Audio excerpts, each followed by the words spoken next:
Hello everyone, ఈ Sunday HAL మ్యూజియంకి వెళ్ళాము. ఇది ఎంట్రన్స్ బాగుంది కదా. యాక్చువల్గా హెచ్ఏఎల్ ఎయిర్పోర్ట్లో ల్యాండ్ అయ్యే ప్లేన్స్, జెట్స్ అవి మా అపార్ట్మెంట్ పైగా వెళ్తూ ఉంటాయి. మా అబ్బాయి ప్లేన్ వచ్చినప్పుడల్లా బాగా ఎంజాయ్ చేస్తాడు, అందుకే డైరెక్ట్గా ఒకసారి చూపిద్దామని మ్యూజియంకి తీసుకెళ్ళాము. ఇక్కడ మ్యూజియంలో పెట్టినవన్నీ ఏదో ఒక పర్పస్ మీద దేశానికి ఉపయోగపడ్డవే. ఈ ఆరెంజ్ కలర్ దాని పేరు లక్ష్య అండ్ ఇది పైలట్లెస్ జెట్ అంట. అలాగా ప్రతి దాని గురించి దాని దగ్గర బోర్డు పెట్టేసి దాని డీటెయిల్స్ అన్నీ ఉన్నాయి. ఎంత స్పీడ్లో వెళ్ళగలదు, ఎలాంటి ఇంజన్, దాని గురించి. ఇదేమో హెలికాప్టర్, ఇదొకటి రాడార్. అండ్ ఇవన్నీ కూడా మనకి బయట ఉన్న ప్రతి ప్లేన్ని ఇక్కడ డిస్ప్లేలో ఉంచారు. బయట ఉన్న ప్లేన్స్ అన్నిటి మోడలు అన్నీ ప్రతి దాంట్లోనూ డిస్ప్లేలో ఉన్నాయి.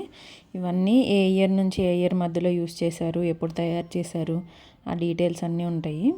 అలాగే ప్రతి రూమ్లోనూ ఇలాగా హెచ్ఏఎల్ స్టార్ట్ అయినప్పటి నుంచి ఎప్పటి వరకు ఏమేమి తయారు చేశారు, వాటి స్పెసిఫికేషన్స్. ఇవేమో రాకెట్స్.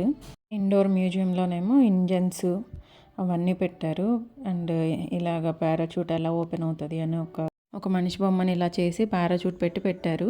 అండ్ ఈ విమానాలు కూడా అన్నీ యుద్ధానికి వాటికే కాదు, అగ్రికల్చర్కి కూడా యూస్ చేశారంట. ఇదైతే నిజమైన హెలికాప్టరే, చిన్నది. దీన్ని కూడా ఒక లైట్ వెయిట్ పర్పస్ కింద వాడేది. ఇదైతే అందరికీ తెలిసింది, పిఎస్ఎల్వి. మనకి 10th క్లాస్లో సబ్జెక్ట్లో ఉంటుంది కదా. అలాగే ఇక్కడే క్యాంటీన్ కూడా ఉంది. సండే సాటర్డే మాత్రం మసాలా దోశలు ఉంటాయంట. అలాగే గార్డెన్, ఫ్లవర్ గార్డెన్ ఉంది. పూలు అయితే తెంచకూడదని బోర్డు పెట్టేశారు. క్యాంటీన్తో పాటు ఒక టాయ్ స్టోర్ కూడా ఉంది. దీంట్లో మనకి మన ఫైటర్ జెట్స్వి మోడల్స్ అన్నీ ఇట్లాగా బొమ్మల్లాగా అమ్ముతున్నారు.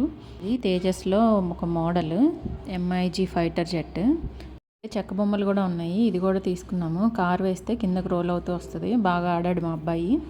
మార్నింగ్ 9 AM నుంచి 5 PM వరకు ఉంటుంది. యాక్చువల్గా లంచ్ చేసి వెళ్తే 2-3 hours పడుతుంది. ఆఫ్టర్నూన్ వెళ్ళొచ్చు. పెద్దవాళ్ళకైతే 70 రూపీస్ టికెట్, పిల్లలకైతే ఫ్రీ.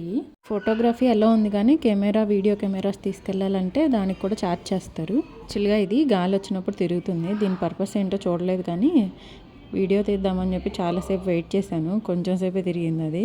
మీరు కూడా పిల్లల్ని తీసుకొని వెళ్ళి ఒక హాఫ్ డే ఎంజాయ్ చేసి రావచ్చు. Please like, share and subscribe.